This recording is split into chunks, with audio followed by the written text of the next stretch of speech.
Hello friend. मैं एक देवी गीत गाने जा रही हूँ। अगर आप लोग को अच्छा लगे तो लाइक सब्सक्राइब शेयर जरूर करना, कमेंट में बताना कैसा है। असिया को से मैया दूभिया से रवली चौरासी को समेना। असिया को से मैया दूभिया से रवली चौरासी को समेना।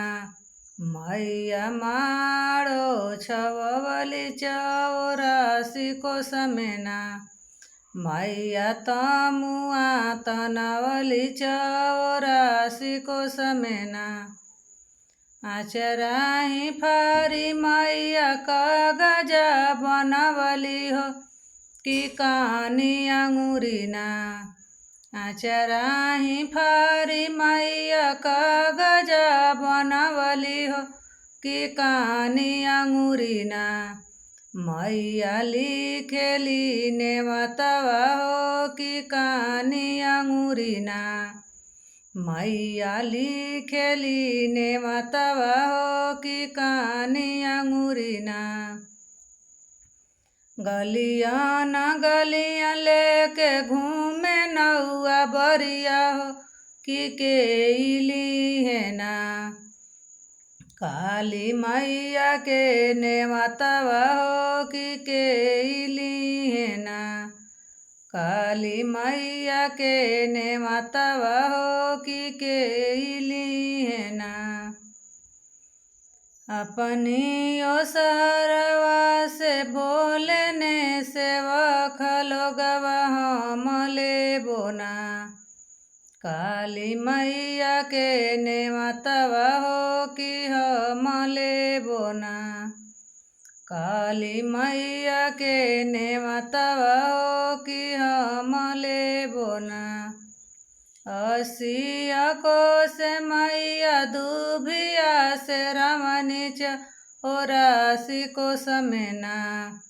मैया तमुआ तनवनी चौरासी को समेना।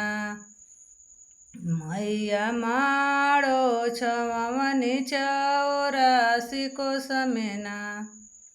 गलियान गलियां लेके घूमे नौआ बरिया हो कि केली है ना।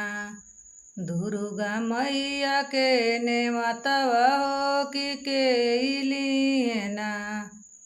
दुर्गा मैया के नेवतवा हो कि केली है ना। अपनी ओसरवा से बोलने से वख लोगवा हमले बोना कि हमले बोना। दुर्गा मैया के नेवतवा हो कि हमले बोना। दुर्गा मैया के नेवतवा हो कि हमले बोना।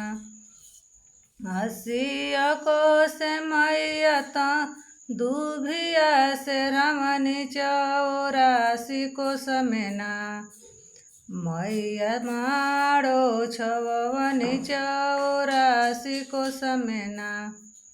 मैया तमुआ तनवनी चौरासी को समेना। गलियान गलियां लेके घूमे नौआ बरिया हो कि केली है ना। शीतला मैया के नेवतवा हो कि केली है ना।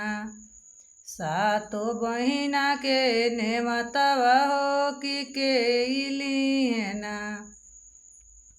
अपनी ओसरवा से बोलने से वख लोगवा हमले बोना कि हमले बोना। शीतला मैया के नेवतवा हो कि हमले बोना।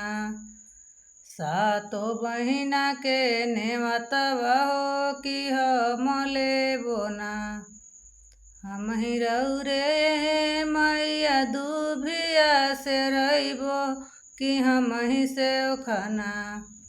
रौरे तमुआ तनइबो कि हम ही से खाना। रौरे तमुआ तनैबो कि हमहि से खाना राउर मारो छवैबो कि हमहि से खाना